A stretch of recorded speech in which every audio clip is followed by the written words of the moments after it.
بسم الله الرحمن الرحيم. بسم الله الرحمن الرحیم الحمد للہ وکفا والصلاة والسلام علی من لا نبی بعد اما بعد. عزیز طلبہ، آج کتاب الہدایہ جز 40 کا سبق نمبر 157 ہے، اور اس سبق میں مثل جنس کفالۃ العبد عن المولا و کفالۃ المولا عن العبد کے متعلق بات کریں گے. اور کتاب کی عبارت ومن ضمن عن عبد مالا سے لے کر کمن کفل عن غیرہ تک ہوگی. آگے سبق کے متعلق اصول کی طرف. تو اصل نمبر 1، المناقض غیر موجب لا ينقلب موجبا، کہ جو عقد غیر موجب مناقض ہو وہ موجب نہیں بن سکتا. نمبر 2، النہایۃ لا تخالف البدایہ، کے ابتداء انتہا کے مخالف نہیں ہوتا. نمبر 3، المولا لا يستوجب علی العبد دینا ولا العبد علی المولا دینا، کہ نہ تو مولا اپنے غلام پر دین کو واجب کر سکتا ہے اور نہ ہی غلام اپنے مولا پر. نمبر 4، کل ما ثبت مع المنافی خلافا للقیاس یقتصر علی موردہ، کہ ہر وہ چیز کہ جو منافی کے ساتھ خلاف القیاس ثابت ہو وہ اپنے مورد میں منحصر رہتی ہے. آتے ہیں فصول کی طرف. تو جن سے کفالت العبد عن المولا و کفالت المولا عن العبد، دو فصول میں تقسیم کیا ہے. فصل نمبر 1، کفالت العبد عن مولاہ بامرہ، کہ غلام اپنے آقا کی طرف سے اس کے حکم سے کفیل بنے تو ادائیگی کے بعد وہ اپنے آقا پر رجوع نہیں کرے گا. اور نمبر 2، کفالت المولا عن عبدہ بامرہ، کہ مولا اپنے عبد کی طرف سے کفیل بنا ہے اس کی اجازت اور حکم سے، تو ادائیگی کے بعد وہ اپنے عبد پر رجوع نہیں کرے گا. آتے ہیں کتاب کے عبارت کی طرف. باب کفالت العبد والکفالت عنہ. قال ومن ضمن عن عبد مالا لا يجب عليه حتى يعتق وإن لم يسمي حالا ولا غيره فهو حال، لأن المال حال عليه لوجود السبب وقبول الذمة، إلا أنه لا يطالب لعسرته إذ جميع ما في يده ملك المولى ولم يرضى بتعلقه به، والكفيل غير معسر فصار كما إذا كفل عن غائب أو مفلس، بخلاف الدين المؤجل لأنه متأخر بمؤخر. ثم إذا أدى رجع على العبد بعد العتق، لأن الطالب لا يرجع عليه إلا بعد العتق، فكذا الكفيل لقيامه مقامه. یہ باب غلام کی کفالہ اور اس کی طرف سے کفالہ کے متعلق ہے. اور اگر کوئی شخص غلام کی طرف سے ایسے مال کا ضامن بنا کہ جو اس پر واجب نہ ہو یہاں تک کہ وہ آزاد ہو جائے، اور حال یا غیر حال کا تذکرہ نہ کیا ہو، تو یہ حال ہے، اس لیے کہ سبب کے پائے جانے اور ذمہ قبول کرنے کی وجہ سے غلام پر مال فی الحال واجب ہے، مگر اس سے تنگ دستی کی وجہ سے مطالبہ نہیں کیا جائے گا، کیونکہ اس کے قبضہ میں جو کچھ ہے وہ آقا کی ملکیت ہے، اور آقا کا اس کے مال کے ساتھ کسی کے قرض کو متعلق ہونے پر راضی نہیں ہے، اور کفیل بھی غیر معسر ہے. تو یہ ایسا ہوا جیسا کہ وہ غائب یا مفلس کی طرف سے کفیل بنا ہو، برخلاف دین مؤجل کے کہ وہ متأخر ہے مؤخر کرنے والے سبب کی وجہ سے. پھر اگر کفیل نے ادا کر دیا تو وہ آزاد ہونے کے بعد غلام پر رجوع کرے گا، اس لیے کہ مکفول عنہ اس پر رجوع نہیں کرتا مگر آزاد ہونے کے بعد. اسی طرح کفیل بھی، کیونکہ کفیل مکفول عنہ کا قائم مقام ہے. قال ومن ضمن عن عبد مالا، اس عبارت میں یہ مسئلہ بیان کیا گیا ہے کہ ایک شخص کسی غلام کی طرف سے ایسے مال کا کفیل بنا کہ جو آزاد ہونے کے بعد واجب الادا ہے، لیکن عقد کفالہ میں اس کا تذکرہ نہیں ہوا کہ کفیل سے ابھی مطالبہ کیا جائے گا یا فی الحال ان سے مطالبہ نہیں ہو سکتا، تو فرماتے ہیں کہ مطالبہ فی الحال واجب ہوگا. اور اس کی صورت شروحات ہدایہ میں یہ بیان کی گئی ہے کہ ایک غلام نے آقا کی اجازت کے بغیر کسی کے ساتھ شادی کی اور وطی کی، پھر آقا کو پتہ چلا تو اس نے اجازت دے دی، تو اس عبد پر عقر لازم ہے. تو چاہیے تو یہ تھا کہ وہ فی الحال ادا کرتا، لیکن چونکہ وہ معسر ہے، اس کے قبضہ میں جو کچھ ہے وہ آقا کا مملوک ہے، تو اس وجہ سے بعد العتق وہ واجب الادا ہوا. اب ایک شخص اس عقر کا کفیل بنا کہ میں ادا کروں گا، لیکن عقد کفالہ کے وقت اس کا تذکرہ نہیں ہوا کہ اس عقر کا مطالبہ کفیل سے فی الحال کیا جائے گا یا فی الحال اس سے مطالبہ نہیں ہو سکتا، تو فرماتے ہیں کہ فی الحال اس سے مطالبہ کیا جائے گا. لأن المال حال علیہ، اور کفیل پر فی الحال وجوب کی وجہ یہ ہے کہ غلام پر مال فی الحال واجب ہے کیونکہ سبب موجود ہے، لیکن اس سے ادائیگی کو اس کے تنگ دستی کی وجہ سے مؤخر کی گئی ہے، کیونکہ اس کے ہاتھ میں جو کچھ ہے وہ آقا کی ملکیت ہے، اور آقا اس اپنی مملوکہ چیز کے ساتھ کسی غیر کے قرض کے متعلق پر راضی نہیں ہوا ہے،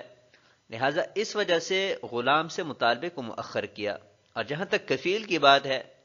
تو وہ تو غیر معسر ہے، لہذا اس کے پاس مال موجود ہونے کی وجہ سے فی الحال ادائیگی واجب ہوگی۔ فصار کما اذا کفل عن غائب، مسئلے کی توضیح اور تائید کے لیے صاحب ہدایہ نے دو مثالیں بیان فرمائی ہے۔ پہلی مثال یہ ہے کہ ایک شخص غائب کی طرف سے کفیل بنا، تو ابھی غائب سے تو مطالبہ اسی وقت ہوگا کہ جب وہ حاضر ہوگا، لیکن کفیل سے فی الحال مطالبہ ہوگا۔ تو ایسی ہمارے اس مسئلہ میں بھی غلام سے اگرچہ مطالبہ بعد میں ہونا ہے اس کے تنگ دستی کی وجہ سے، لیکن کفیل سے فی الحال مطالبہ ہوگا۔ او مفلس، یعنی وہ شخص جس کے مفلس ہونے کا قاضی صاحب نے اعلان کر دیا ہو، اس کا کوئی کفیل بنا، تو مفلس سے مطالبہ اس کے افلاس ختم ہونے کے بعد ہوتا ہے، لیکن جو شخص کفیل بنا ہے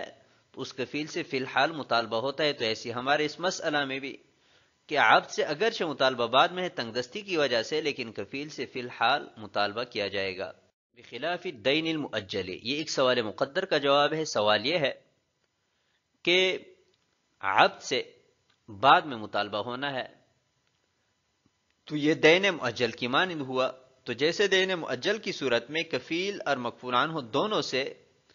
بعد میں مطالبہ کیا جاتا ہے، تو ایسے ہی یہاں پر جیسے عبد سے بعد میں مطالبہ ہونا ہے، ایسی کفیل سے بھی بعد میں مطالبہ ہونا چاہیے۔ لأنه متأخر بمؤخر، صاحب ہدایہ نے اس کا جواب یہ دیا ہے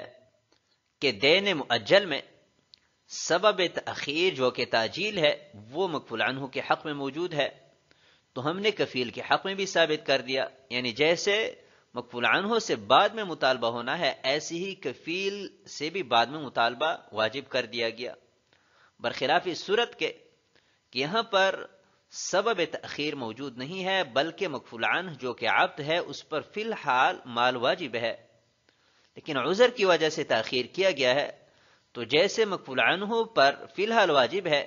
تو ایسی کفیل پر بھی فی الحال واجب ہوگا۔ ثم اذا ادى رجع على العبد بعد العتق، پھر اگر کفیل نے فی الحال مال ادا کر دیا تو وہ بعد العتق غلام پر رجوع کرے گا، یعنی اس کے آزاد ہونے کے بعد عبد سے مال وصول کرے گا، کیونکہ کفیل مکفول لہو کا قائم مقام ہے، اور مکفول لہو نے بھی آزاد ہونے کے بعد ہی مطالبہ کرنا ہے، تو جو حکم اصل کا ہے وہی حکم اس کے تابع کا ہوگا، یعنی کفیل کا ہوگا۔ اگلی عبارت کی طرف، قال ومن ادعى على عبد مالا وكفل له رجل بنفسه فمات العبد برئ الكفيل لبراءة الأصيل كما إذا كان المكفول عنه بنفسه حرا. قال فإن ادعى رقبة العبد فكفل به رجل فمات العبد فأقام المدعي البينة أنه كان له ضمن الكفيل قيمته، لأن على المولى ردها على وجه يخلفها قيمتها وقد التزم الكفيل ذلك، وبعد الموت تبقى القيمة واجبة على الأصيل فكذا على الكفيل بخلاف الأول۔ اور اگر کسی نے غلام پر مال کا دعویٰ کیا اور مدعی کے لیے کوئی شخص کفیل بن نفس بنا، پھر غلام فوت ہوا تو کفیل بری ہو جائے گا اصیل کے بری ہونے کی وجہ سے، جیسا کہ مکفول عنہ خود آزاد ہو۔ بس اگر کسی نے عبد کے رقبہ کا دعویٰ کیا اور کوئی شخص کفیل بنا، پھر غلام فوت ہوا اور مدعی نے بینہ پیش کیا اس بات پر کہ یہ غلام اس کا تھا، تو کفیل اس کی قیمت کا ضامن ہوگا، اس لیے کہ مولا پر غلام کو بئی طور واپس کرنا لازم تھا کہ قیمت اس کا نائب بنتی، اور کفیل نے اس کا التزام کیا ہے، اور غلام کی موت کے بعد اصیل پر قیمت واجب ہے تو کفیل پر بھی قیمت واجب ہوگی، برخلاف پہلے مسئلہ کے۔ ومن ادعى على عبد مالا، اس عبارت میں مسئلہ بیان کیا گیا ہے کہ ایک شخص نے غلام پر مال کا دعویٰ کیا اور پھر کوئی اس عبد کی طرف سے کفیل بنفسی ہی بنا، یعنی اس کو حاضر کرنے کا کفیل بنا، لیکن حاضر کرنے سے پہلے پہلے عبد فوت ہوا تو کفیل بری ہو جائے گا، کیونکہ اس صورت میں موت کی وجہ سے عبد حاضر ہونے سے بری ہوا، کیونکہ مردہ تو حاضر نہیں ہو سکتا، تو جب عبد بری ہوا تو کفیل خود بخود بری ہو جائے گا۔ کما اذا كان المکفول عنہ بنفسه حرا، ہمارے ذکر کردہ صورت میں مکفول بنفسه عبد ہے، عبد کی جگہ پر کوئی آزاد آدمی مکفول بنفسه وہ فوت ہو جائے تو کفیل بری ہو جاتا ہے، ایسی ہماری اس صورت میں بھی جب عبد فوت ہوا وہ مکفول بنفسه ہے تو اس کے فوت ہونے کی وجہ سے کفیل بھی بری ہو جائے گا۔ قال فإن ادعى رقبة العبد، یہ دوسری صورت ہے کہ ایک شخص نے غلام کے رقبہ کا دعویٰ کیا کہ یہ میرا مملوک ہے، اور کوئی شخص اس کے لیے کفیل بنفسی ہی بنا، اور پھر حاضر کرنے سے پہلے پہلے عبد فوت ہوا، اور مدعی نے اس بات پر بینہ پیش کیا کہ یہ غلام جو فوت ہوا ہے یہ میرا مملوک ہے، تو اس صورت میں کفیل اس کی قیمت کا ضامن ہوگا۔ لأن على المولى ردها على وجه يخلفها قيمتها، یعنی جس شخص کے قبضہ میں یہ غلام ہے تو مدعی نے جب اس غلام پر اپنی ملکیت کا بینہ پیش کر دیا، تبھی قابض پر واجب ہے کہ اگر غلام قائم ہے موجود ہے تو وہ واپس کرے، اور اگر وہ ختم ہوا ہے فوت ہوا ہے تو اس کی قیمت وہ واپس کرے۔ تو کفیل نے بھی چونکہ اسی چیز کا التزام کیا ہے کہ جو قابض کے ذمہ ہے، تو قابض کی ذمہ غلام واپس کرنا ہے، اگر غلام واپس نہیں کر سکتا تو قیمت واپس کرے گا۔ تو اس صورت میں چونکہ غلام فوت ہوا ہے تو غلام تو واپس نہیں ہو سکتا، لہذا قیمت واجب ہوگی قابض پر اور ایسے ہی کفیل پر۔ آتے ہیں اگلی عبارت کی طرف، قال وَإِذَا كَفَلَ الْعَبْدُ عَنْ مَوْلَاهُ بِأَمْرِهِ فَعَتَقَ فَأَدَّاهُ أَوْ كَانَ الْمَوْلَى كَفَلَ عَنْهُ فَأَدَّاهُ بَعْدَ الْعِتْقِ لَمْ يَرْجِعْ وَاحِدٌ مِّنْهُمَا عَلَى صَاحِبِهِ بِشَيْءٍ۔ وقال زفر رحمه الله تعالى يرجع، ومعنى الوجه الأول ألا يكون على العبد دين حتى تصح كفالته بالمال عن المولى إذا كان بأمره، أما كفالته عن العبد فتصح على كل حال۔ اور اگر غلام اپنے آقا کی طرف سے کفیل بالامر بنا پھر وہ آزاد ہوا اور اس نے ادائیگی کی، یا مولا اپنے غلام کی طرف سے کفیل بنا اور آزاد ہونے کے بعد آقا نے غلام کی طرف سے ادائیگی کی، تو ان دونوں میں سے ہر ایک اپنے صاحب پر کسی چیز پر رجوع نہیں کرے گا، اور امام ظفر رحمہ اللہ تعالی نے فرمایا کہ رجوع کرے گا۔ اور پہلی صورت کا معنی یہ ہے کہ عبد پر کوئی دین نہ ہو تاکہ کفالہ بالمال مولا کی طرف سے درست ہو سکے جبکہ اس کے حکم سے ہو، اور غلام کی طرف سے آقا کا کفیل بننا بہرحال جائز ہے۔ اذا کفل العبد عن مولاه بامرہ، اس عبارت میں مسئلہ بیان کیا گیا ہے کہ ایک غلام اپنے آقا کی طرف سے کفیل بالامر بنا، یا اس کا عکس ہو کہ آقا اپنے غلام کی طرف سے کفیل بنا، پھر اس غلام کی آزادی کے بعد بہر دو صورت کفیل نے ادائیگی کی، یعنی غلام جب کفیل بنا تھا تو آزاد ہونے کے بعد اس نے ادائیگی کی، یا آقا جب کفیل بنا تھا تو عبد کے آزاد ہونے کے بعد اس نے ادائیگی کی، تو کیا ادا کرنے کے بعد ایک دوسرے پر یہ رجوع کر سکتے ہیں کہ نہیں کر سکتے؟ تو یہ مسئلہ مختلفی ہے احناف اور امام ظفر رحمہ اللہ تعالی کے مابین۔ احناف فرماتے ہیں کہ ایک دوسرے پر کوئی رجوع نہیں کریں گے،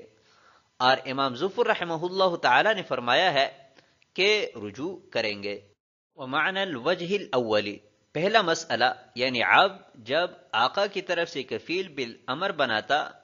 تو صاحب ہدایہ فرماتے ہیں کہ اس کا مطلب یہ ہے کہ یہ اس صورت میں کفیل بن سکتا ہے کہ جب اس پر اتنا قرض نہ ہو کہ جو اس کے رقبہ کو محیط ہو، کیونکہ اگر اس پر اتنا قرض ہے کہ جو اس کے رقبہ کو محیط ہے تو وہ اپنے آقا کی طرف سے کفیل نہیں بن سکتا، اور آقا تو بہر صورت اپنے عبد کی طرف سے کفیل بن سکتا ہے چاہے آقا پر قرض ہے اور چاہے نہیں ہے۔ آتے اگلی عبارت کی طرف، لہو انہ تحقق الموجب للرجوع وهو الكفالة بأمره والمانع وهو الرق قد زال، ولنا انها وقعت غير موجبة للرجوع لأن المولى لا يستوجب على عبده دينا،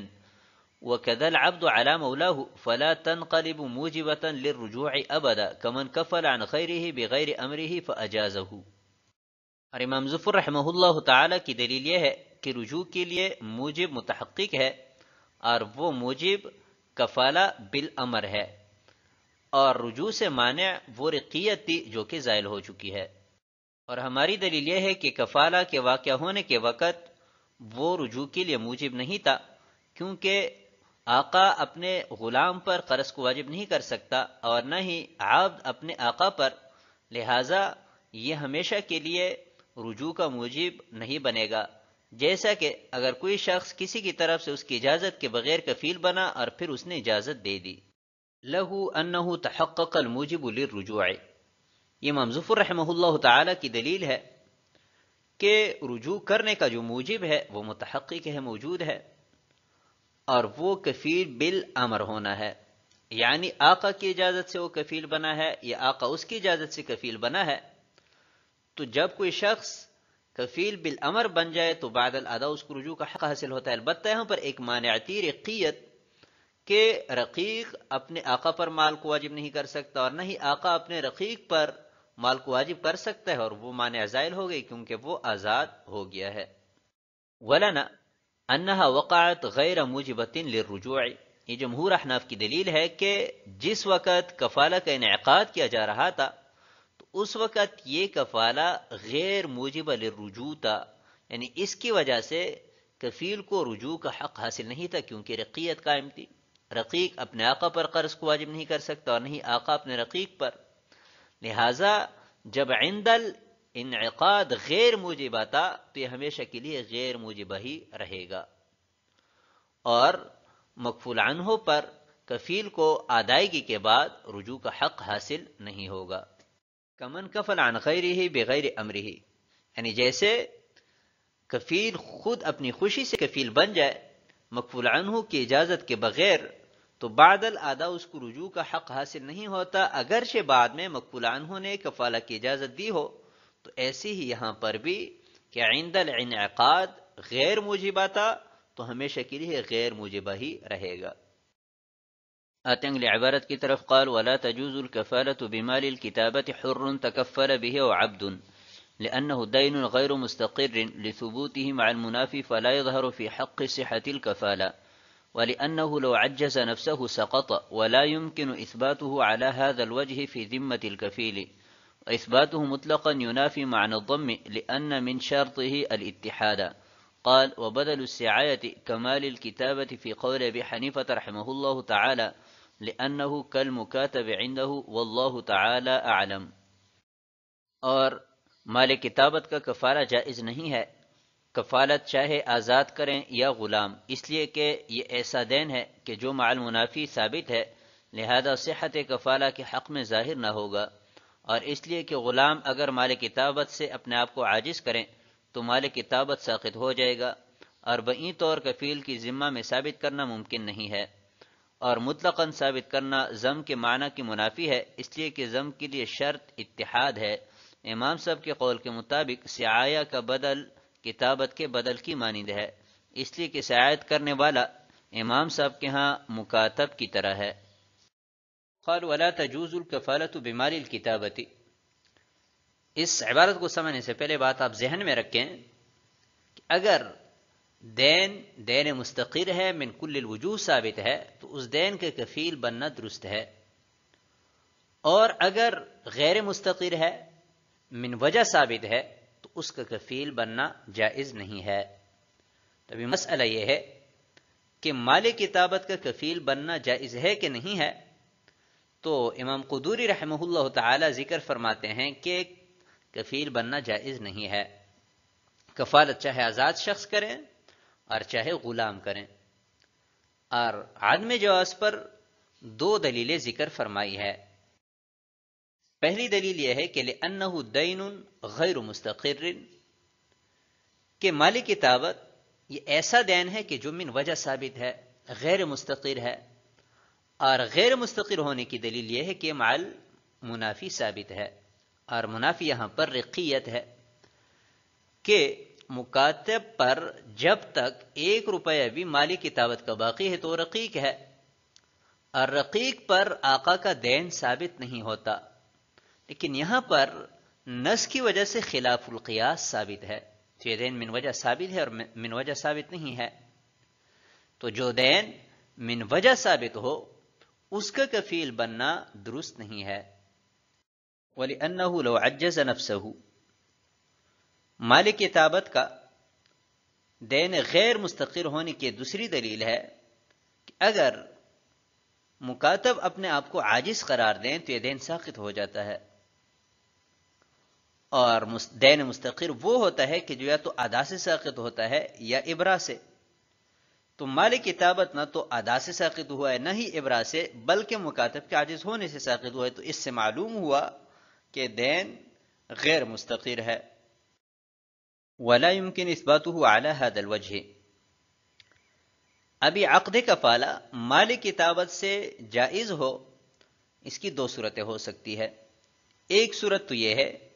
کہ جیسے اصیل یعنی مکاتب پر یہ دین واجب ہے ایسی کفیل پر واجب ہو. یعنی اگر مکاتب اپنے آپ کو عاجز قرار دے تو اس سے دین ساقط ہو جاتا ہے. ایسی کفیل پر واجب کیا جائے کہ اگر آپ ادائیگی سے عاجز ہو یا اپنے آپ کو عاجز قرار دیں تو آپ سے بھی دین ساقط ہو جائے گا. اس طرح اس بات تو ممکن نہیں ہے. وَإِثْبَاتُهُ مُطْلَقًا، اور دوسری صورت یہ ہو سکتی ہے کہ ہمیشہ کے لیے کفیل پر اس دین کو واجب کیا جائے. تو یہ بھی درست نہیں ہے کیونکہ اس میں ضم کا معنی متحقق نہیں ہوگا. ضم کا معنی اسی وقت متحقق ہو سکتا ہے کہ جو دین جس طرح اصیل پر ہے ایسی کفیل پر ہو. تو اصیل یعنی مکاتب پر تو اس کے عاجز ہونے تک یہ دین واجب ہے، اگر وہ اپنے آپ کو عاجز قرار دے تو یہ دین ساقط ہو جاتا ہے. اور کفیل پر ہمیشہ کے لیے واجب کیا جائے تو یہ وہ دین نہیں ہے کہ جو اصیل پر ہے. لہذا ضم کا معنی متحقق نہیں ہوگا، اور جب ضم کا معنی متحقق نہ ہو تو عقد کفالہ درست نہیں ہے. قال وبدل السعایہ کمال الکتابہ، بدل سعایہ یہ ہے کہ آقا اپنے غلام کے ایک حصے کو آزاد کریں اور باقی ماندہ کے بدلے اس سے مال طلب کریں کہ آپ محنت مزدوری کر کے مال کما کر مجھے دے دیں تاکہ آپ آزاد ہو جائیں. تب یہ جو رقم دے گا باقی ماندہ حصے کے بدلے میں یہ بدل سعایت ہے. تو امام صاحب کے ہاں بدل سعایت مالک کتابت کی طرح ہے. یعنی جیسے مالک کتابت کا کفیل بننا درست نہیں ہے ایسی ہی بدل سعایت کا بھی کفیل بننا درست نہیں ہے. اور دلیل اس کی یہ ہے کہ امام صاحب کے ہاں یہ مکاتب کی معنی جو حکم مکاتب کا ہے وہی حکم اس کا ہے. تو آج کے سبق کو ہم اسی پر ختم کرتے ہیں. والسلام علیکم ورحمۃ اللہ وبرکاتہ.